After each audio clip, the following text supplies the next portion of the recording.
காலத்தின் பின்னால் மறைந்து போயிருந்த ஒரு சம்பவம் நம் கண்களின் முன்னே உருப்பெற்று ஒரு காட்சி உருவம் கொண்டிருக்கிறது. இந்த காட்சி உருவத்திற்கு பின் உயிர் கொடுப்பதற்காக அவர் 2 ஆண்டுகள் அலைந்து சிறந்த நாட்களில் அதே தஞ்சை மாவட்டத்தின் வெவ்வேறு ஊர்களில் அவரை நான் சந்தித்தேன்.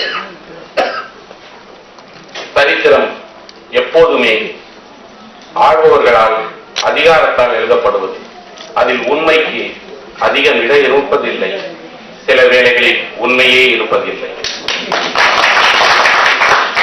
ஆனால் உண்மையை எடுத்து சொல்வதும் உண்மையை நோக்கி மக்களை அழைத்து செல்வதும் தான் பொறுப்பான கலைஞர்களின், எழுத்தாளர்களின், படைப்பாளர்களின் முக்கிய வேலை.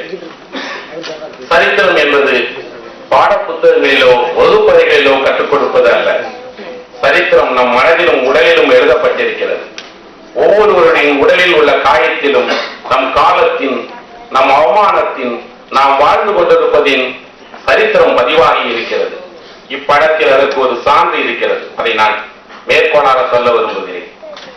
இப்படத்தில் வெண்மணியில் நடைபெற்ற அந்த கோர சம்பவத்திற்கு முன்பு நடந்த துப்பாக்கி சூட்டில் துப்பாக்கி குண்டு உடலில் பாய்ந்திருந்த ஒருவர் காட்சியில் தோன்றி தன் உடலில் பாய்ந்திருந்த அந்த துப்பாக்கி குண்டை காட்டி, இதோ என் உடலில் எரிந்து கொண்டிருக்கிறதே இந்த துப்பாக்கி குண்டு, இதுதான் காலத்தின் சாட்சி என்று கூறுகிறார். சரித்திரம் நம் உடலில் புதைந்திருக்கிறது. அந்த குண்டு இன்னும் அகற்றப்படவில்லை. அந்த சம்பவத்தை போலவே அது அவரோடு வாழ்ந்து கொண்டே இருக்கிறது.